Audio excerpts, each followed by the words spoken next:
Ooh, guess who is back? Yes, everyone, Melcakes, I'm here and I'm back with a requested fanfiction. This is a Shigaraki X self-harm listener. Trigger warning for suicide and self-harm. Before we get into this though, I do want to say, I know it's been a while since I've posted. I've been busy, really caught up with school. I have a few AP classes and I've been trying to work really hard. Not gonna lie, I had a D in one of my classes and I've been working really hard to get it up, and now we are finally back at a B.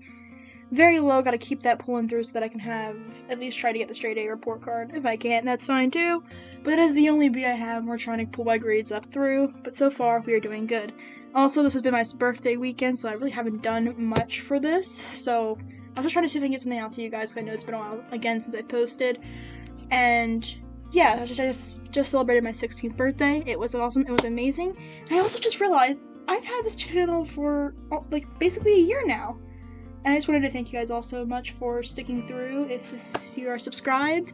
If not, please consider subscribing if you enjoy my content. Also, I know I've tried it before of going through with Discord. I think I've fixed it, and I think I will be able to try and see if I can get a Discord server popped up back again, and see if we can get that on its feet and rolling. I'll put that in the description. Also, my last comment before we start this video, I also would like to say that in my descriptions, no one has yet to notice, but the first person to find the little Easter egg within the description, it has the possibility of getting a shout out in the next video, so keep your eyes out for that. Stay posted, and also if you have any other requests, also put this in the comments below, because I love to get requests from you guys, and as you can see, I will do them, because this is the first request I've actually gotten for a video. So thank you so much. I will also put right now on the screen, because I know many people don't look at their screens when these videos are playing. Some do, some don't. But I will put the commenter right here, right now, to show the lovely commenter who had requested this video. Thank you so much for your comment, and we are going to get into this video. I hope you enjoy. Again, trigger warning for suicide and self-harm. Let's get started. Listener POV. I sat up on my bed at the main headquarters of the League of Villains, peering through the broken glass of the window. Tears rolled down my face. Flashback. Last night, Shigaraki, Toga, Twice, and I were spying over a hero, who was currently residing in an abandoned building. The hero was injured, as I could tell by my quirk. My quirk allows me to look at a person and see all of their information about their physical body. It doesn't allow me to read minds, though. Our plan was to assassinate him. Toga was going to do that part, but we brought Shigaraki along, in case we thought Toga needed help. Twice's job was to watch over them and protect me. We were creeping up on him, and I hadn't been careful. I stepped on a shard of glass which penetrated into my bare foot. The hero heard and discovered us. Luckily, Toga and Twice managed to assassinate him before anything worse happened, and Shigaraki carried me out bridal style to our hideout. He had wrapped my foot up in bandages. I felt so weak and useless. I always do something to mess up our plans. I don't know why they even keep me here, just a worthless piece of garbage. I bet everyone talks about how useless I am. Flashback over.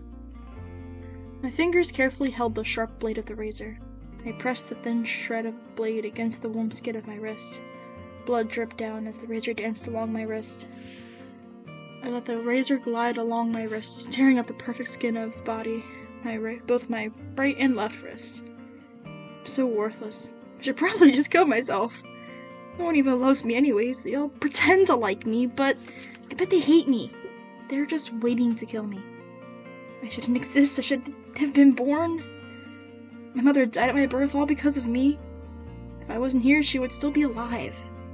I'm just a toy for everyone to play with. They'll never be a really good human to anyone. My door slammed open. I flicked my head towards the opening of the door. Shigaraki stood at my door. Apparently he smelled the blood from me. He didn't even have his father's hand on his face, and I could clearly see the sorrow in his eyes. Listener, what are you doing to yourself? He quickly shuffled over to me. I hid my razor and wrist from him, but he grabbed me lightly and ran his cold fingers over the cuts over my skin, leaving trails of blood. A tear fell onto my wrist. I looked up at him and saw him crying. Shigaraki? Listener, please don't do this to yourself. You're too beautiful to have these scars on you. I started to tear up, but I put his comment to the side. I'm just useless to you guys. I'm always ruining our plans and making everyone sad. Everyone hates me. No one ever liked me. You guys just keep me here because of my quirk. None of you actually want me here. Just let me die. He backed away from my harsh words, tears still flowing in streams from his pearly eyes. I love you, listener. If no one liked you, we wouldn't have you here. I'll fight anyone who hates you. You're so perfect. Everyone loves you. I love you. I want to hold you and make all of your pain go away. I'm sorry I couldn't realize your pain sooner, but when I saw your puffy eyes as you ran upstairs after twice had scolded you for your mistakes, I knew. Please don't do this to yourself. His arms wrapped around me, pulling me close to him. His face burrowed in the crook of my neck. I felt his hiccups from crying against the tender skin of my nape. He brushed his fingers through my hair. I love you too much to let you go. Please promise me you will never do this. I don't care how many mistakes you make. You're so flawless in my eyes. I started crying. I won't. I love you too, Shigaraki. I closed my eyes and returned his embrace. He pressed his chapped against my pale forehead. He carried me downstairs to the kitchen and grabbed some bandages to wrap around my wrist. Toga looked worried and rushed over to us. What happened, Shigaraki? She asked, concern strummed her tender voice. I told her what happened and she gave me a reassuring hug. No one here thinks of you like that. Everyone here likes you, even if we don't show it. Dobby. She leaned closer to my ear and lowered her vocals to a whisper. Old Handyman over here has a crush on you. He thinks your clumsiness is adorable. He texts me late at night about how much he loves you. Shigaraki apparently heard her and dragged her away. His face flushed red. I blushed nervously. I guess I do belong here. Shigaraki came back and grabbed my hand. Can you come to my room for a bit? Yes, shyly. I nodded and he led me upstairs to his room. I sat on his bed as he closed the door. After he shut the door, he sat next to me and held me close. His fingers ran through my hair. He kissed my head again, making me blush as he cuddled me. Shigaraki's POV. I've never told anyone except Toga what a softie I am, but now listener knows. I can't let go of them. They almost killed themselves. I can't live without them. I love them too much. I squeezed them and set them on my lap, bridal style, resting my back against the wall. They're so adorable and huggable. I never want to leave them. Their arms wrapped around my waist as I kissed their warm cheek. Listener's POV. I could hear Shigaraki's heart beat in his chest, giving me life. His hand lifted my chin up to look at him. He leaned in towards me and kissed me passionately. I tangled my hands in his hair and continued to kiss him. He eventually pulled away from the tender kiss. I love you, listener. Promise me you'll stay with me forever. I smiled. I'd never dream of refusing a request. Time skip. Me and Shigaraki had been dating for about 2 years now. I hadn't cut myself, and I've done better on my missions. Shigaraki was so sweet. He would take me on dates and kiss me goodnight. I love him so much. He walked me through parks holding my hand. He would cuddle with me and kiss my neck, letting soft giggles escape from my lips. I realized how I couldn't live without him. He showed me my worth as he held me close and fell asleep with me. We went on another mission. This time our target was a pro-hero named Cementos. It was Shigaraki and I alone. As I snuck behind him holding a knife in hand, I fell. Cementos turned around and saw me. He knew me from the papers. He growled, "Filthy villain. I'll make sure you never kill another hero again." He slammed me into the ceiling using cement. Shigaraki got in front of him and reached his hand out to decay him, but Cementos had smashed him into a wall. I saw Shigaraki spit up blood. I quickly rushed over to him, picked him up and ran away. Thank God I've been training in agility. Cementos tried chasing after us, but he was too slow. I eventually got back to headquarters. Shigaraki was okay, and so was I. We just had a few bruises and scrapes here and there. I realized what had happened. Because of me, my dear Shigaraki had gotten hurt. I started to cry. Toga and Shigaraki saw me run up to my room. I locked my door and grabbed my razor, stabbing my wrists over and over again. You could hear Toga slam against the door. Shigaraki was limping, trying to get to the door.